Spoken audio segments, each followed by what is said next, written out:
हमारे देश में जब फ्रेंचाइज का अधिकार दिया गया कि हर 21 साल के आदमी को, चाहे महिला है चाहे पुरुष है, उनको वोट का अधिकार होगा। दूसरे जिनको समृद्ध राज्य बोलते हैं उनमें तो 20-20 साल के बाद आया।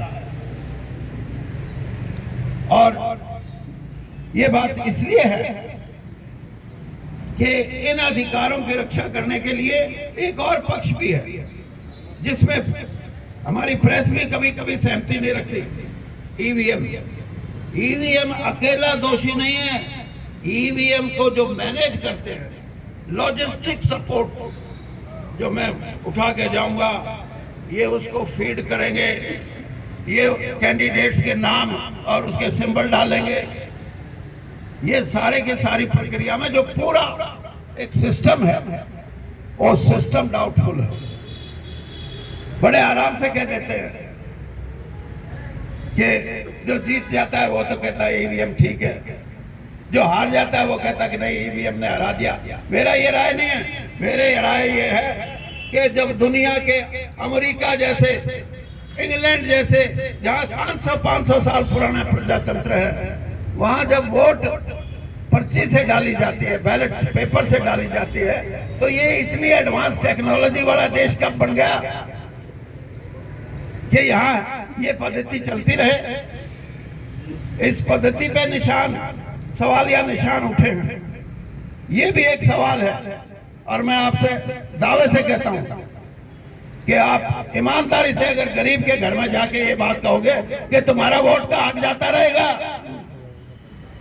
ये क्या नाम, पोपली, उसका पूरा नाम क्या है, परवीन पोपली। परवीन पोपली को नहीं डाल रहे, तुम्हारी पोपली बढ़ जाएगी, वोटर की पोपली बढ़ जाएगी। इसलिए हाँ, जरूरी है उनको जागृत करना। और ये समाचार सिर्फ इस बात के लिए नहीं है कि हम आपकी स्ट्रीट लाइट सोलर सिस्टम से लगा देंगे, हम आपका जो सड़कें हैं वो ऐसी बनवाएंगे। तो पेरिस से कम की सड़क बनवाते नहीं बीजेपी वाले, और कहीं बनी है तो बता दो। हाँ, इनके दफ्तर जरूर पेरिस जैसे बने हैं। 5 स्टार न 7 स्टार। हाँ, उनमें कदे बढ़ के नहीं देखे रहते तो कांग्रेस में पड़े रहा, मैंने भी बढ़ के देख रखा है ऐसा तो। और बेरा ने किसकी तस्वीर पड़े थे, कद खींच लेने हुई नहीं बेरा इनका। हाँ, तो ऐसी व्यवस्था में 21 प्रोग्राम लेके आए हैं। मैं ये कहता हूं कि सबसे बड़ा प्रोग्राम क्या है। मैं आपसे ये बात कह रहा हूं कि आज से 10-12 साल के बाद इस देश की आधी से ज्यादा आबादी शहरी आबादी होगी। अगर शहरों का विकास सही रंग में, सही तरंग में और सही व्यवस्था में और सही प्लानिंग से नहीं होगा तो जो दिल्ली की हालत आज हुई है वो हर शहर की हालत हो जाएगी। इसलिए कांग्रेस ने ये बात स्पष्ट की है कि हम जानते हैं कि अर्बनाइजेशन होगी, हम ये जानते हैं कि आधे से ज्यादा आबादी। और आपको एक और आंकड़ा बता देता हूं, अभी तक इस देश की जितनी आबादी है उसका सिर्फ 12% हिस्सा ऐसा है जमीन का, जिसमें फैक्ट्री भी हैं, जिसमें सड़कें भी हैं, जिसमें शहर भी है, जिसमें गांव भी हैं, जिसमें 12% जमीन पे खेती, शहर, मकान, दुकान, सड़कें, नाले पर नाले और भाई नहरें और नदियां 12%। और 2050 तक के आंकड़े ये बोलते हैं कि अगर शहरी आबादी आधी से भी ज्यादा हुई तो वो 12 से 15% होगी। वरना तो लोग ये भी कहते हैं कि शहर, हमारी तो जमीनें सिर्फ 3% जमीन पे और आबादी आएगी, जिसको मैं ये कह सकता हूँ 40% आबादी और शहरीकरण होगा। और इस देश के अंदर अभी भी 36% ऐसी जमीनें हैं जहाँ खेती नहीं हो सकती, डिग्रेडेड लैंड्स है वो, उनको रिक्लेम करने की बात है। अगर उनको रिक्लेम करेंगे और शहरी व्यवस्था को मजबूत करेंगे अर्बनाइजेशन को सही रंग देंगे, इनके मन में ये नहीं है। इनके मन में रंग देना नहीं, रंग में भंग पैदा करना है, चाहे धर्म के नाम से हो, चाहे जाति के नाम से हो, और चाहे किसी सीमा तक झूठ बोलने का इरादा रखते हो। अगर रंग में भंग करने का इरादा है तो शहरीकरण, और वो भी व्यवस्थित शहरीकरण की बात भूल जाओ। तो मैं तो यही कहूंगा कि ये हो सकता है पैसे के लिहाज से ज्यादा प्रोपेगेंडा और बात करें, लेकिन वोटर, इस देश का वोटर समझ चुका है इरादे क्या हैं, और इरादे ये हैं कि ज्यादा वोटर के हक पे हमला करने की कोशिश करोगे तो 400 पार का नारा लगाने वाले 240 पे आके अटक जाएंगे। और मैं तो यहाँ तक जानता हूँ कि 10 दिन इलेक्शन और चल जाता तो इनका स्कोर होता 160, 170, उससे ज्यादा नहीं बढ़ सकते थे।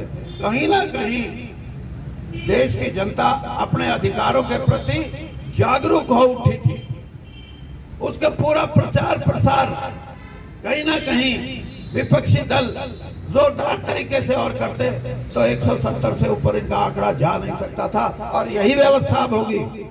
आप देखना कि रंग जैसे जो चढ़ाते हैं वो रंग उतरता कैसे है, और उतरने के अनेक परिणाम आपके सामने आएंगे। हरियाणा का इलेक्शन भी ऐसा ही होगा, और कभी पंचायतों का इलेक्शन आ जाए तब देख लेना। अभी तो थोड़ा सा समय है, 3-4 महीने, तो शादी के बाद भी वो कोई लव मैरिज वाले जाते हैं, कोई वैसे ठीक ठाक शादी वाले चलो विदेश में जाओ मौज करो, हनीमून। ये हनीमून लोग ऐसा मनवा देंगे कि मून मून रहेगा, हनी तो रहेगा ही नहीं। तो ये जागृत होने की तरफ निशानियां हैं, आएंगे। समय बढ़ता है और समय जागता है, और जागता हुआ समय इंसान को भी जगाता है। आज साधारण आदमी भी इस बात को जानता है कि मेरे वोट का हक क्या, उसको खतरा तो नहीं है। और भाई जहां तक मेरे साथियों की बात है, मैं आपसे इतना ही कहूंगा, जैसे मैंने अभी लांबा जी को कहा कि 20 वार्ड हैं, 8 में समर्थित कैंडिडेट है और 12 में आप हो। मेरे कम से कम 20 साथी 20 वार्ड का, एक वार्ड के, आप ये सोचो, सिंगला जी नहीं, ये तो अपना काम करेंगे, आप अपना काम ये करो, और आप ऐसा काम करो कि सामाजिक रूप से जहां जहां आपको ताकत मिलती है वहां ताकत का इस्तेमाल करो। और वो ताकत समझते हो कि इस व्यवस्था में जहां देश की आधी आबादी शहरीकरण की तरफ बढ़ रही है, वहां आपके वोट, गांव से उठे हुए वोट, वो भी बहुत। हिसार शहर की बात बता देता हूं, जिसमें दो हल्के भी लगते हैं थोड़े थोड़े, लेकिन वो कॉर्पोरेशन का हिस्सा है। यहाँ जो शहर के आउटस्कर्ट्स हैं, बाहरी आबादियां हैं, वहां गांव से आया हुआ या तो बैकवर्ड क्लास का भाई है, या कोई शेड्यूल कास्ट का भाई है, या किसी चलते गांव में अच्छे जिसके बच्चे ने कोई पढ़ाई लिखाई कर ली हो, उसने अपना कोई प्लॉट लेके बना लिया हो। तो ऐसी व्यवस्था में आप बहुत प्रभावी हो सकते हो। मैं आपको अपने प्रभाव की बात बता रहा हूं। 20 के 20 आप 2 तारीख का बता रहे हैं, थोड़ा 10 दिन पहले अगर होता तो हम उनमें कम से कम जो बाहरी जो इलाके हैं, बीच वालों को तो आप संभाल लेना, हाँ ये तो, और बाहर वालों का बहुत बड़ी संख्या में अगर हमारे साथी काम करें। सुंदर जी सही बात है ये, हाँ आप अगर बाहर की जो हमारे 8-10 जितने भी वार्ड हैं उनमें आप काम करोगे तो आपको अच्छे परिणाम आएंगे, और अच्छे परिणाम आने ही जरूरी हैं। मैं ये बात मेरे साथी विजय कौशिक को भी कह रहा हूं, मेरे साथी जितने भी यहाँ बैठे हैं, और आप सबको एक बात कहना चाहता हूं, मेरे अपने साथियों को, कि आपकी संख्या बहुत बड़ी है, लेकिन आप अपनी अगर जिम्मेवारी से अपने साथियों को जोड़ने का काम करोगे तो हजारों की संख्या में आप अपने साथियों को जोड़ सकते हो। और कांग्रेस से कोई आदमी, वो हमारे हरियाणा में कहते हैं बिदकता नहीं है, भाजपा से तो बिदकने वाले बहुत पा जाएंगे। क्यों? क्योंकि भाई भाई में रिश्ता खराब करने की आदत पड़ गई है इनकी, धर्म के नाम से, जात के नाम से। आप लेकिन सही दिशा में लोगों को बात करेंगे तो लोग कांग्रेस के साथ जुड़ेंगे। और ये भी मैं आपको बताऊं कि कांग्रेस अभी अति शीघ्र, मैं आगे बता दूं कि 10 दिन में या 15 दिन में कांग्रेस का पूरा नवीनीकरण लगा लो, या जो ऑर्गेनाइजेशन, संगठन बनने की जो प्रक्रिया है उसके बहुत नजदीक हम पहुंच चुके हैं। और 2 तारीख से पहले बन जाती है तो आपके,